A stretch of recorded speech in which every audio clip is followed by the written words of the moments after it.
Halo teman-teman, kembali lagi bersama saya di channel ini.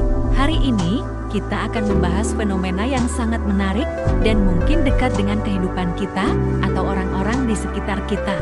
Pernah nggak sih teman-teman bertanya-tanya, kenapa masih banyak orang yang memilih pinjol? Padahal sudah tahu resikonya. Bahkan mungkin sudah sering dengar cerita horor tentang debt collector yang kasar atau bunga yang mencekik. Mari kita kupas bersama-sama. Pertama, kita tidak bisa pungkiri bahwa kondisi ekonomi saat ini memang sedang sulit. Harga-harga kebutuhan pokok terus naik, mulai dari beras, telur, hingga minyak goreng, walaupun pemerintah sudah mencoba mengintervensi pasar. Belum lagi, angka pengangguran yang masih tinggi, banyak perusahaan yang melakukan efisiensi, PHK di sana-sini, ditambah fresh graduate yang masih kesulitan dapat kerja. Kondisi ini bikin orang jadi terdesak secara finansial. Nah, di sisi lain, gaya hidup masyarakat kita sudah berubah. Media sosial membuat kita selalu terhubung dan melihat standar hidup orang lain.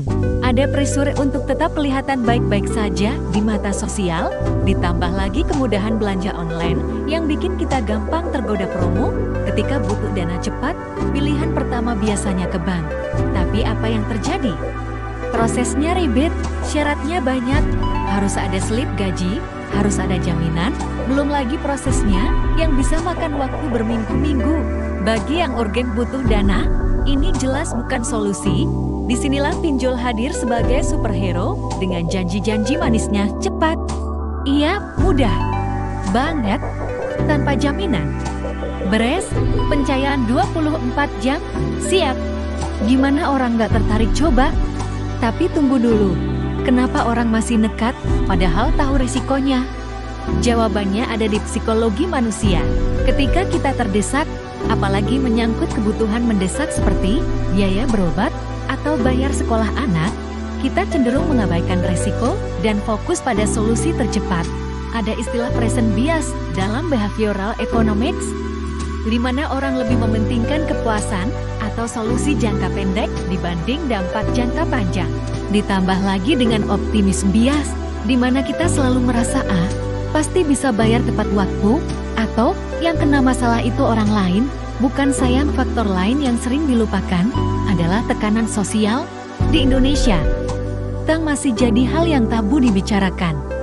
Daripada malu minta tolong keluarga atau teman, lebih baik pilih pinjol yang anonim dan praktis. Nggak ada yang tahu, nggak ada yang jugir. Terus gimana dong solusinya?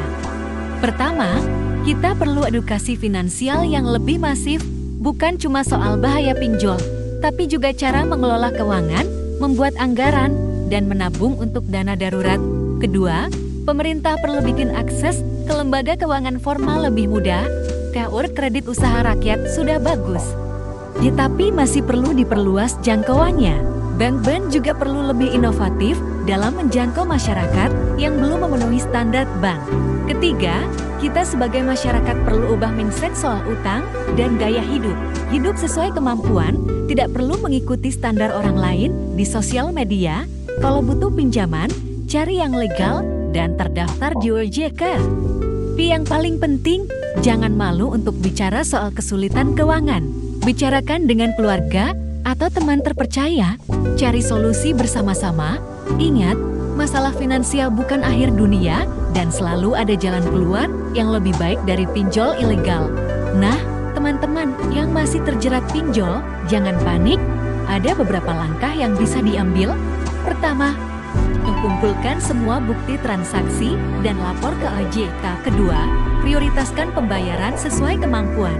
Ketiga, jangan takut cari bantuan hukum kalau ada intimidasi dari debt collector. Untuk teman-teman yang belum pernah pakai pinjol, pertahankan dan bantu sebarkan informasi ini ke orang-orang terdekat, karena mencegah lebih baik daripada mengobati. Demikian pembahasan kita hari ini, semoga bermanfaat dan membuka wawasan kita semua. Jangan lupa like, komen, dan subscribe untuk konten-konten menarik lainnya. Sampai jumpa di video berikutnya.